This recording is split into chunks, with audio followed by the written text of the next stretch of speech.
আজকের ভিডিওটা আমি শুট করছি নদিয়া জেলার চাকদা থেকে। তো এখানে আসার উদ্দেশ্য একটাই, যেটা হচ্ছে আজকে আপনাদের ভিডিওতে আমি একজন সফল উদ্যোক্তার গল্প বলবো, একজন সাধারণ মানুষের উদ্যোক্তা তৈরি হওয়ার গল্প আলোচনা করব এবং এই মানুষের সাথে যুক্ত হয়ে আপনারাও স্বনির্ভর হতে পারবেন।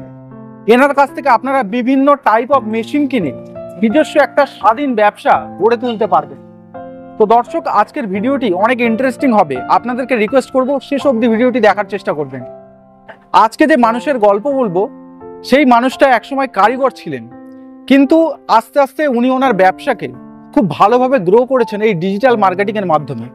আমাদের চ্যানেলের মাধ্যমে উনি আগেও ভিডিও তৈরি করেছেন। তো আজকে উনি ভিডিও তৈরি করছেন, তার একটাই উদ্দেশ্য, আপনারা যাতে ছোট্ট পুঁজি নিয়ে, অল্প কিছু পুঁজি নিয়ে বাড়ি থেকে কোনো একটা স্বাধীন ব্যবসা শুরু করতে পারেন। তো দর্শক, আপনারা এখন সকলেই জানেন যে বাজারে এখন চাকরির কতটা দুরবস্থা চলছে। তো প্রত্যেকেই স্বনির্ভর হওয়ার চেষ্টা করছে, প্রত্যেকেই একটা ইনকামের রাস্তা খুঁজছে। তো তাদের সেই ইনকামের খোঁজ এই ভিডিওর মাধ্যমে সম্পূর্ণ হবে। তো চলুন আমি সেই উদ্যোক্তাদের সাথে আপনাদের পরিচয় করিয়ে দিই। উনি আজকের এই ব্যবসা সম্পর্কে আলোচনা করবেন এবং প্রথমে ওনার পরিচয়টা জানবো এবং উনি কিভাবে শুরু করেছেন ওনার ব্যবসাকে এবং একজন সফল উদ্যোক্তা হয়েছেন সেই গল্প আমরা আজকের ভিডিওতে শুনবো। তো দাদা আসুন।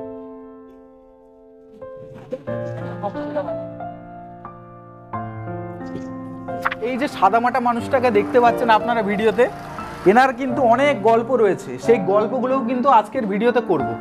দাদা কেমন আছেন বলুন? হ্যাঁ, ভালোই আছে। আচ্ছা, আপনার এই যে ব্যবসা শুরুটা, আমি ভিডিও শুরুতে দর্শকদের বললাম যে আজকে একটা কারিগর থেকে কিভাবে একজন সফল উদ্যোক্তা আপনি হয়ে উঠলেন এবং আপনার শুরুটা কিভাবে হয়েছিল একটু বলুন আমাদের দর্শকদের। দেখুন, আমি খুব সাধারণ ঘরের ছেলে। প্রথমত আমি একসময় গুজরাটে কাজ করতাম। গুজরাট থেকে আমি বেশ ভালো টাকা মাইনা পেতাম এক সময়। তা আমি ওইখান থেকে যখন চলে আসি, নিজে একটা কিছু করব বলে আমি একরকম বলতে পারেন স্বপ্ন দেখে এসেছিলাম, নিজের এরিয়ায় ফিরে এসেছিলাম। এসে যখন আমি প্রথম ব্যবসা চালু করি, তখন কিন্তু ধরুন আমি ব্যবসাটা করছি অনেক পুরনো, অবশ্য আমার আজকে প্রায় 8-9 বছর হয়ে গেল। আমি অ্যাকচুয়ালি যারা কিনে নিয়ে গিয়ে মেশিন কিনে নিয়ে গিয়ে বিক্রি করে তাদের সঙ্গে আমি ব্যবসা করতাম। আচ্ছা। ওদের সঙ্গে ওরা কীভাবে আমি ব্যবসাটা করতাম এইভাবে, ওরা কিছু পয়সা আমাকে দিত, আমি মেশিন বানাতাম, ওরা নিয়ে গিয়ে ওদের লেভেল লাগিয়ে ওরা বিক্রি করতো। তো আমি একসময় একরকম বলতে পারেন কাজ করতাম তাদের। তো সেইভাবে আমি আস্তে আস্তে যখন ডিজিটাল মার্কেটিং সম্বন্ধে যখন আস্তে আস্তে বুঝতে পারলাম, তারপরে আমি আজকে যে জায়গাটায় আছি বর্তমানে, আমি খুব কষ্ট করে জায়গাটা তৈরি করেছি। কি বলবো, আমি মানে যেভাবে ব্যবসাটা করেছি আজকে অনেক ভালো আছি, ভালোভাবেই চলছে। বরঞ্চ আমার যে জায়গাটা ছিল আগে, যে জায়গাটা ছিল আর এখন যে জায়গাটা আছে, অনেকটা ডিফারেন্স হয়ে গেছে। মানে আপনি ভাবলেন যে অন্য জনের জন্য কাজ না করে নিজের জন্য কেন কাজ করবো না? একদম। আরো নতুন দর্শক যারা আছে তারাও তো কাজ করার সুযোগ পাবে, নতুন একটা ব্যবসা করার সুযোগ পাবে, তাই তো? একদম, আমি ওইটাই বোঝাতে চাইছি। আমি যখন যারা ট্রেডিং করতো, যাদের কাছে আমি মেশিন বিক্রি করতাম, তাদের কাছে বিক্রি করাতে দেখলাম আমার নামটা কোথাও নেই। আচ্ছা। মেশিন আমি বানাচ্ছি, আমাকেও কেউ চেনে না। অন্য কোম্পানি মেশিনটা কিনে নিয়ে গিয়ে বিক্রি করছে, তাদেরকে সবাই চেনে জানে। আমি নিজে বুঝে দেখলাম যে দামে বেশি হচ্ছে, আমার কাছে যে টাকা দিয়ে কিনছে তার থেকে দামে বেশিতে বিক্রি করছে। আমি নিজে বুঝে দেখলাম যে আমি যদি নিজে বিক্রি করতে পারি ডাইরেক্ট কাস্টমারের কাছে, তাহলে এবারে মেশিনের দামটা কমে যাবে, কাস্টমারের সুযোগ সুবিধাটা পাবে, সার্ভিসিং সুবিধাটা পাবে। যখন আমি নিজে বানানো মানে ডাইরেক্ট কাস্টমারের হাতে বিক্রি করার সুবিধাটা শুরু করলাম, তারপরে আস্তে আস্তে কাস্টমারের সঙ্গে আমার রিলেশনটা, আমি বিশেষ করে আমি কাস্টমারের সঙ্গে আমি মেশিন বিক্রি করে আমি সেই যে কাস্টমারভাবে দেখি না, কাস্টমার মেশিন বিক্রি করার পরে আমি রিলেশনটা আমার একরকম ঘরোয়াভাবে রেখে দিয়েছি। আচ্ছা। যার জন্যে কাস্টমার অনেক সুযোগ সুবিধা, আমার সার্ভিসিং সুবিধাগুলো পায়। আচ্ছা, আপনি এই যে কাজটা কিভাবে শিখলেন, মানে এই মেশিনের তৈরির কাজটা কিভাবে শিখলেন একটু বলুন। দেখুন, কাজ শেখা বলতে আমি অ্যাকচুয়ালি গুজরাটে যে সময় ছিলাম, আমি প্রথমত গুজরাটে গিয়েই মেশিনের কাজ করিনি। আমি এইখানে আমার লোকালিটিতে আমি একসময় গ্রিলে কাজ করতাম, একটু আধটু ওয়েল্ডিংয়ের কাজ জানতাম। এই কাজটা নিয়েই আমি একসময় গুজরাটে চলে যাই। গুজরাটে যেয়ে আমি একটা কোম্পানির কাজ করতাম, কোম্পানির নামটা অবশ্য আমি ইউটিউবে বলতে পারছি না, যেহেতু কিছু ব্যক্তিগত ব্যাপার আছে। তো ওই কোম্পানিতে গিয়ে কাজ করতে আমি লেবারের কাজ করতাম। আমার যে ফোরম্যান, ওই কোম্পানির যে ফোরম্যান ছিল, সব থেকে অল্প বয়সের ছেলে ছিলাম আমি, উনি আমাকে খুব ভালোবাসত। অবশ্য উনি ভালোবাসতো, যেমন ওনার কথাও আমি ততটাই শুনতাম যতটা উনি ভালোবাসতো দেখে। তো ওনার ফাঁকা টাইমে কিছুটা আমাকে খাতা কলমে হোক বা মুখে যেভাবে হোক যতটা পেরেছে বোঝানোর চেষ্টা করেছে। এখনও আমি সেই সহযোগিতাটা নিই। অনেক মেশিনের উপরে যখন বিপদে পড়ে যায় আমি আমার ফোনম্যানের কাছে ফোন করি, করে সহযোগিতাটা নিই। উনি এখনও আমাকে সহযোগিতা করে। বেশিরভাগ ক্ষেত্রে আমি যে মেশিনগুলো, নতুন কিছু আইটেমের মেশিন হলে পরে উনি আমাকে বুঝিয়ে দেন। আচ্ছা, আমার দর্শকদের জন্য যারা উদ্যোক্তা হবার ইচ্ছা প্রকাশ করছে বা নতুন একটা ব্যবসা শুরু করার কথা ভাবছে, তাদের জন্য কোন বিজনেস করলে ভালো হবে, কোন মেশিন নিয়ে ব্যবসা করলে ভালো হবে, একটু বলুন আমাদের দর্শকদের। দেখুন, আমি বলবো আমাদের কাছে একদম ছোট্ট অল্প পয়সার মধ্যে ছোট্ট মেশিনের উপরে, দেখুন ব্যবসা করতে গেলে বেশিরভাগ ক্ষেত্রে অনেকটা জায়গা লাগে। তো আমি একটা মেশিন নিয়ে আসছি, অল্প জায়গা, একটা ছোট টেবিলের মতো জায়গার মধ্যে ব্যবসা করতে পারে, বেডরুমের মধ্যে রেখেও ব্যবসা করতে পারে, খুব অল্প পুঁজিতে ব্যবসা। দেখুন, ব্যবসা করার চিন্তা ভাবনা অনেকের আছে, অনেকে চিন্তা ভাবনা করে কিন্তু পয়সার জন্য করতে পারে না। যে কোনো একটা ব্যবসা করতে গেলে পরে মোটামুটি যত কমে 2 থেকে 3 লাখ টাকা 5 লাখ টাকা লেগে যায়। তো আমি খুব অল্প পয়সার মধ্যে মেশিন নিয়ে এসেছি। এই মেশিনের উপরে ব্যবসা করলে পরে সফল হবে, আর আমার সমস্ত রকম সহযোগিতা পাবে। হ্যাঁ, মার্কেটিং সহযোগিতা আমি করতে পারবো না, হয়তো মার্কেটিং কিভাবে করতে হবে সেইটা বোঝাতে পারবো। আজকে তাহলে আমাদের দর্শকদের জন্য কোন মেশিনের ব্যবসা সম্পর্কে আপনি আইডিয়া দিতে চলেছেন? দেখুন, আমি যে মেশিনটা নিয়ে এসেছি, মেশিন কুরকুরে মেশিন। সাধারণত বাচ্চারা তো খুব ভালো খাই, আমরা বড়রাও চায়ের সঙ্গে সকালবেলা বিকেলবেলায় হাসি ঠাট্টার মধ্যে বন্ধুবান্ধবদের সঙ্গেও আমরা কুরকুরেটা খেয়ে রাখি। আর আমি বলবো অনেক ক্ষেত্রে আমার কাস্টমার যারা আছে, যারা আপনার ভিউয়ার্সরা আছে, তারা বেশিরভাগ ক্ষেত্রে ফোন করে বলে, দাদা এই মেশিনটা নিয়ে গিয়ে চলবে তো, পাবলিক খাবে তো? তো কাস্টমার খাওয়ার মধ্যে, এই মানুষ যতদিন বেঁচে থাকবে ততদিন খাবে, আর খাওয়ার মধ্যে মুখরোচক জিনিস এটা সবাই সাধারণত সকাল বিকেল পছন্দ করে, আর খুব ভালো চলে, এটা চলবে। তো এই কুরকুরে মেশিনের ব্যবসা অল্প পয়সার মধ্যে খুব ভালো ব্যবসা আছে। আচ্ছা, তো মেশিনটা একটু দেখে নিই, চলুন, বেশি সময় না বাড়িয়ে আমরা আসুন আমি চালিয়ে দেখে দিচ্ছি। এই হচ্ছে আমাদের কুরকুরে মেশিন, একদম ছোট্ট। এটাই হচ্ছে মেশিন, এটা হচ্ছে মোটর আছে, এটা অনেকে ডিজেল ইঞ্জিনেও চালাতে পারে। আচ্ছা, বেশিরভাগ ক্ষেত্রে আমার আসাম ত্রিপুরা সাইডের যারা আছে তাদের ওইদিকে বেশিরভাগ ক্ষেত্রে ডিজেল ইঞ্জিনেই চালায়। আমাদের পশ্চিমবাংলার যারা লোকেরা আছে তারাই একমাত্র মোটরে চালায়। একদম ছোট্ট মেশিন, এই যে 3 ফুট বাই 3 ফুট জায়গার মধ্যে আমাদের এই মেশিনটা সেটআপ হয়, অপারেট করতে পারে। আচ্ছা, তাহলে মেশিনটার কার্যকারিতা কি আছে, কিভাবে প্রোডাকশন হচ্ছে সেটা কি দেখাবেন? একদম আমি চালিয়ে দেখিয়ে দিচ্ছি। এই মেশিনটা চালানোর সময় তেল লাগে, যেগুলো হালকা তেল, রিফাইন তেল যেগুলো আছে, সেই তেল অল্প একটুখানি, আপনার হচ্ছে 2-3 ফুটা মতো তেল হলে পরে হয়। আমার কাছে তেল নেই আপাতত, যার জন্য জল দিয়ে দিচ্ছি। অল্প, একদম অল্প করে জল দিতে হবে। জল দেওয়া হয়ে গেল, এখন আর কিচ্ছু লাগবে না, শুধু আতপ চাল আছে আমার কাছে। এটা চাল দিয়ে করা যেতে পারে, ভুট্টা দিয়ে করা যেতে পারে, গম দিয়ে করা যেতে পারে, ডাল দিয়ে করা যেতে পারে, এগুলো একসঙ্গে দিয়েও করা যেতে পারে, আলাদাভাবেও করা যেতে পারে। এখন আমি শুধু আতপ চাল দিয়ে করছি। মেশিনটাই যখন দেবো,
একদম পিওর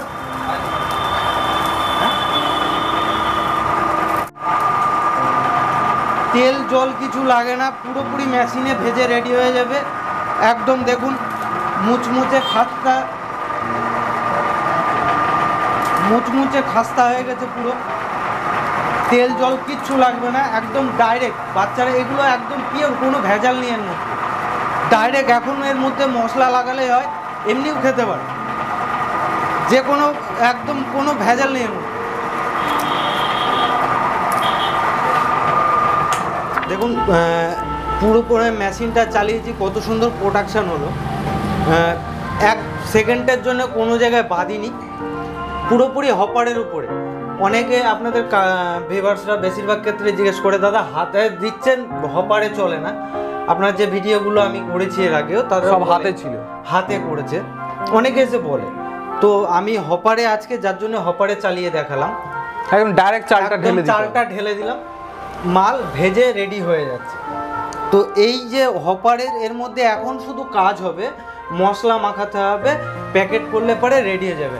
হ্যাঁ, এর মধ্যে কিছু কাস্টমাররা বলে, যাদের কিছু কাস্টমারদের আছে, অনেকে বলে যে দাদা চেন প্যাকেট হয় না কেন? প্যাকেটের মধ্যে অনেক গুণমানের ব্যাপার থাকে, কিছু পলিসি, কিছু টেকনিকের ব্যাপার থাকে। দেখুন আমি কিছুটা আমার টেকনিক রেখেছি, এটা হচ্ছে প্লাস্টিক গ্লাস। চেন প্যাকেট তো হয়, চেন প্যাকেটে বিভিন্ন রকম কোম্পানি করে রেখেছে, তাদের সঙ্গে কম্পিটিশান করতে গেলে পরে অসম্ভব ব্যাপার। এই যে অল্প পয়সার মেশিন নিয়ে চেন প্যাকেটের সঙ্গে যেতে গেলে পরে অসম্ভব ব্যাপার হয়ে যায়। ওরা কোটি কোটি টাকা খরচা করে বসে আছে, যার জন্য আমি নতুন কিছু আইটেম আনি সব সময়ের জন্য আমার মাথায় রাখি। এর মধ্যে শুধু গ্লাস প্যাকেট করলে হবে না, গ্লাসের উপরে মুখটা সিল করে রেখে দিলে পরে, প্লাস্টিক দিয়ে সিল করে দিলে, এর জন্যে এই যে মেশিনটা আছে সিল করার জন্য লাগে। তো এর মধ্যেও অনেকটা কিছু পলিসি আছে, এগুলো কাস্টমারদের যারা মেশিন নিতে আসবে তাদের মধ্যে, এর মধ্যে কিছুটা টেকনিকের ব্যাপার থাকে, সেগুলো আমি বুঝিয়ে দেবো। মানে এর ওপরে আপনার পলি পেপার বা প্লাস্টিক দিয়ে এটা লেবেলিং করা যাবে। হ্যাঁ, এইরকম এর গায়ে লেবেল করে দিলাম, তাই তো?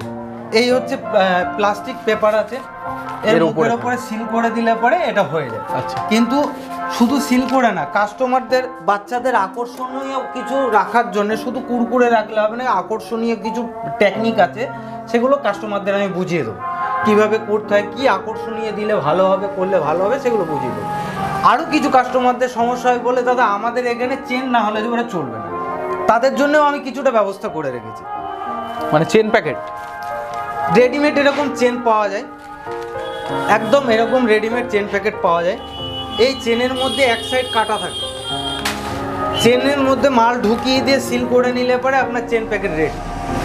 হ্যাঁ, আপনার কোনো কোম্পানির নাম লেবেল কিছু দিতে পারবেন না, এগুলো রেডিমেড। এরপরেও যেগুলো লেবেল বা কোম্পানির নাম যদি কেউ দিতে চায়, এর জন্য লাগবে চেন প্যাকেট, এর মেশিন লাগে। এইটা মেশিন, এই চেনটা রেডি করার জন্য মেশিন লাগে, তাহলে পরে চেন প্যাকেট মেশিন নিতে হবে। এগুলো রেডিমেড প্যাকেট, এগুলো readymade packet. Chain packet machine নিতে গেলে পরে দেখুন, আমি মেশিনটার যা দাম রেখেছি তার থেকে চেন প্যাকেটের মেশিনের দাম প্রচুর, অনেক টাকা দাম। অনেক কাস্টমার আছে খুব কষ্ট করে ব্যবসা করার চিন্তা ভাবনা করেই, খুব কষ্ট করে টাকা পয়সা গুছিয়ে একটা মেশিন নিয়ে ব্যবসা করে, তাদের কাছে যদি চেন প্যাকেটের দামের কথা বলি মাথা খারাপ হয়।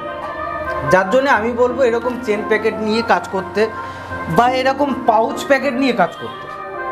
পাউচ প্যাকেটে সাধারণত এরকম পাউচ প্যাকেট অল্প কেজি দরে পাওয়া যায়, চেন প্যাকেটও কেজি দরে পাওয়া যায়। যদি কেউ না পায় আমার কাছেও পেয়ে যাবে, মানে আপনার কাছে অর্ডার দিলে তারা আমার কাছে অর্ডার দিলে পেয়ে যাবে। আচ্ছা, আপনাদের অ্যাড্রেসটা আর কোম্পানির নামটা আরেকবার আমাদের দর্শকদের বলে দিন, কিভাবে কেউ যদি আসতে চায় আপনাদের কোম্পানিতে, প্রতিষ্ঠানে ভিজিট করতে চায়, কিভাবে আসবে? দেখুন, আমাদের মানে ঠিকানা হচ্ছে নদিয়া জেলা, আমরা পুরোপুরি নদিয়া ডিস্ট্রিক্টের মধ্যে পড়ছি, নদিয়া জেলার চাকদার মধ্যে পড়ছি। আমি চাকদার থেকে অবশ্যই একটুখানি ভিতরে আছে, তবে অবশ্য আমার যে জায়গাটার নাম আছে আমি বললে পারে, ভিডিওতে বললে পারে কেউ চিনতে পারবে না সাধারণত, যার জন্য আমাদের প্রপার টাউন হচ্ছে চাকদা। অল্প একটুখানি 15 মিনিট সময় লাগবে। চাকদাতে এসে আমার কাছে ফোন করলে পরে আমি অবশ্যই গাইড করব। আপনার কোম্পানির নামটা কি? আমাদের কোম্পানির নাম হচ্ছে ফিরোজা এন্টারপ্রাইজ। যারা উত্তরবঙ্গ থেকে আসবে তারা বাসে আসতে পারেন, বাসে আসলে পরে কলকাতার যে বাসগুলো আছে তাদের সেই বাসে করে আসলে পরে তাদের অনেক সুবিধা হবে। ট্রেনে আসলে পরে অনেকটা উল্টো ঘুরে আসতে হবে, ধরুন উত্তরবঙ্গ থেকে যে ট্রেনগুলো আসে ওই ট্রেনগুলো বেশিরভাগ ক্ষেত্রে শিয়ালদা ঢোকে। তো শিয়ালদার থেকে আবার আমাদের নদিয়া ডিস্ট্রিক্টের মধ্যে ঢুকতে হবে। আর বাসে আসলে পরে আপনার আমাদের চাকদার উপর দিয়ে বাস যাবে, বাসে নেমে পড়তে পারেন। যারা দূরের থেকে আসবে তাদের জন্য আমাদের কোম্পানি থাকার ব্যবস্থা করে রেখেছে। থাকার জায়গা আছে, 1 দিন 2 দিন 10 দিন থেকে। যদি কেউ মনে করে যে মেশিন থেকে বানিয়ে নিয়ে যাব, তারও ব্যবস্থা আমাদের কাছে আছে। অবশ্য কুরকুরে মেশিন আমরা রেডি রাখি, যদি কেউ বলে না আমার সামনে বানিয়ে দিতে হবে, তারও ব্যবস্থা আছে। 1 দিন 2 দিন থেকে বানিয়ে নিয়ে যেতে হবে। আচ্ছা, দাম কত থেকে শুরু হচ্ছে আর ওয়ারেন্টি গ্যারান্টি কি দিচ্ছেন? দেখুন, আমার প্রত্যেকটা মেশিন, আমি কম বেশি অল্প কয়েকটা মেশিন আমি করি, তার মধ্যে প্রত্যেকটা মেশিনই আছে আমি 1 বছর করে গ্যারান্টি রাখি। দেখুন, আমার মেশিনের দাম আছে, এটা হচ্ছে মেশিন, মোটরটা বাদ, মেশিনের দাম আছে 28,000 টাকা। মোটর নিলে পরে মোটর দিয়ে পড়ে যাচ্ছে 48,000। আচ্ছা। আর এর সঙ্গে যদি কেউ এই সিলিং মেশিন নেয়, এই সিলিং মেশিন নেয়, এর দাম আছে 15,000 টাকা। হ্যাঁ, আমি এই তিনটে মাল, এই তিনটে একটা সেট আপ মেশিন আমি রেখেছি 55,000 টাকা দাম। অবশ্য 1 জানুয়ারি অবধি, 1 জানুয়ারির পরে যদি কেউ বলে দাদা আমার এই দামে দিতে হবে, দাদা মাফ করবেন, আমি পারবো। মানে একটা অফার রেখেছি, আমি একটা অফার রেখেছি। কিছু কিছু কাস্টমার আছে, অনেক কাস্টমার আছে ফোন করে বলে দাদা আমি আর জোগাড় করতে পারছি না, তাদের জন্য আমি এই ব্যবস্থাটা রেখেছি। হ্যাঁ, আমি এর থেকে কমে দিতে পারবো না, তাহলে আমি আর খেতে পাবো না। আচ্ছা, 100 টাকার যদি আমি এই মেশিনের মধ্যে চাল দিই, তাহলে কত টাকার প্রোডাক্ট বের হতে পারে একটা আনুমানিক যদি বলেন? দেখুন, এই তো আমার এটা হচ্ছে 1 কেজি চাল আছে। আচ্ছা আচ্ছা, একটু সরাই মেশিনটা। 1 কেজি চালের মধ্যে সাধারণত আপনার হিসাব বুঝিয়ে দিচ্ছে। এগুলো অনেক কাস্টমার অবশ্য বলে দাদা কত টাকার মাল বিক্রি করতে পারবো। 1 কেজি চালের মধ্যে আপনি ভিডিও দেখে বাজার থেকে কুরকুরে একটা কিনে নেবেন, নিয়ে মিলিয়ে দেখে নেবেন আমার থেকে, আমার ভিডিওর সঙ্গে মিলিয়ে নেবেন। এই যে এর থেকে বেশি আর কেউ পাবে না কোনো কুরকুরে প্যাকেটের মধ্যে। 5 টাকার একটা প্যাকেট, 5 টাকা দাম প্যাকেটটা, এর থেকে বেশি পাবে না। তো আমি যে এতগুলো মাল করেছি 1 কেজি চালে কম করে এই প্যাকেট এইগুলো করতে গেলে পরে এই কটা মাল দিয়ে প্যাকেট করতে গেলে কম করে 200 থেকে 250 পিস প্যাকেট হবে। 200 থেকে 250 পিস আমি ছেড়ে দিলাম আপনার 50টা, আরও 150 পিস প্যাকেট হবে। 150 পিস প্যাকেট সাধারণত মানুষ সবাই বোঝে 150 প্যাকেট 5 টাকা করে হলে কত টাকা দাঁড়াচ্ছে। আচ্ছা, তাদের লাভ বিক্রি করতে গেলে যারা দোকানদার কাছে বিক্রি করবে তাদের তো একটা লাভের ব্যাপার আছে। 5 টাকার থেকে কমিয়ে আনেন, 3 টাকায় আনেন, 3 টাকায় আনলে 150 পিস প্যাকেটের দাম কত হচ্ছে? 450 টাকা, প্রায় 450 টাকায় বিক্রি হয়ে যাচ্ছে। পাইকারি বিক্রি হচ্ছে। এরপরে কাস্টমার যদি মনে করে না আমি আরো কমে দেবো বা বেশি দিয়ে দেবো, সেটা ব্যক্তিগত ব্যাপার, ওটা খরচ হবে এখানে 100 থেকে 120 টাকা এরকম খরচ হবে নাকি? না, দেখুন 120 টাকা খরচ না। 1 কেজি চাল আছে, ধরুন 20 কেজি চালের মধ্যে আপনার মশলা লাগে 750 গ্রাম মশলা লাগে, টোটাল মশলা মিলিয়ে 750 গ্রাম মশলা লাগে। 750 গ্রাম মশলার দাম হচ্ছে 35 টাকা। আচ্ছা, তাহলে 1 কেজি চালের দাম হচ্ছে 30 টাকা, 35 টাকা চালের দাম আছে, আর 35 টাকা হচ্ছে মশলা, তাহলে কত হলো? 70 টাকা, তাই তো? আলাদা প্যাকেজিং কস্ট আছে, তাছাড়া বহন খরচের একটা ব্যাপার আছে। আমি একটা বেশি করে অ্যামাউন্ট বললাম। হ্যাঁ, আমি সমস্ত খরচা দিয়ে, দেখুন 1 কেজি চালে আপনি যদি 300 টাকায় মাল রেডি করতে পারেন, আপনি 100 টাকা খরচা করুন প্যাকেট রেডি করে দিয়ে। সমস্ত খরচা মার্কেটিং মানে দোকানদারে ঘর অবধি পৌঁছে দেবেন, আপনার টোটাল খরচা হবে 100 টাকা 1 কেজি চাল। আচ্ছা আচ্ছা, তো 100 টাকা চাল রেডি করে খরচা করবেন 100 টাকা, বিক্রি হচ্ছে কত? 300 টাকা। টোটালে 500 টাকা বিক্রি হচ্ছে, কিন্তু 300 টাকা আপনি বিক্রি করতে পারছেন, দোকানদার আবার 2-1 টাকা লাভ রাখবে। 3 টাকা আপনি বিক্রি করার পরে থাকছে 200 টাকা। 200 টাকা লাভ রেখে তারপরেও যদি বলেন যে আমার আরও দরকার, তাহলে আর আমি পারবো না। অন্য কোনো মেশিনে আমার কাছে নেই, এর থেকে লাভজনক ব্যবসা আমার কাছে আর নেই। তো দর্শক, তাহলে আজকের ভিডিওটা শেষ করে দিই নাকি? না, আমাদের দর্শকদের উদ্দেশ্যে কিছু বলবেন? দেখুন, দর্শকদের বলবো ব্যবসা করুন, চাকরির আশা আমাদের দেশে আর নেই, চাকরি আর পাবেন না। যারা চাকরি পাচ্ছে তারা ভাগ্য করে পাচ্ছে, আর ভাগ্য কার কোন জায়গায় ঘুরবে বলা যায় না। চাকরির থেকে ব্যবসায়ও ঘুরে যেতে পারে, এটা বলা সম্ভব না। তবে আমার দিকে আমি মনে করবো, আমি নিজে যেটা বুঝেছি যে আমি একসময় অন্য জায়গায় একটা কোম্পানিতে কর্মচারী ছিলাম, আজকে ব্যবসা করে আমি নিজে একটা জায়গা তৈরি করতে পেরেছি, তাতে আমার নিজের এক্সপিরিয়েন্স থেকে আমি বলবো ব্যবসা করুন, ব্যবসার মতো কোনো জায়গা নেই। ব্যবসা করলে পরে কেউ ভালোভাবে চলতে পারে, কেউ রাতারাতি রাজাও হয়ে যেতে পারে। তো দর্শক, আজকের ভিডিওটা আশা করি আপনারা উপভোগ করেছেন। তো আজকের এই ভিডিওটি যদি ভালো লেগে থাকে অবশ্যই একটা লাইক করবেন এবং বেশি বেশি করে এই ভিডিওটিকে শেয়ার করবেন। আর বিজনেস কার্ড চ্যানেলকে যারা এখনও পর্যন্ত সাবস্ক্রাইব করেননি তারা অতি অবশ্যই এই চ্যানেলকে সাবস্ক্রাইব করে পাশে থাকা বেল নোটিফিকেশনটি অন করে রাখবেন পরবর্তী ভিডিওর আপডেট পাওয়ার জন্য। তো পরের দিন আবারও দেখা হবে আপনাদের সাথে আরেকটি নতুন ধরনের ব্যবসার আইডিয়ার সাথে। ততক্ষণে আপনাদের কাছ থেকে বিদায় জানাচ্ছি। ধন্যবাদ।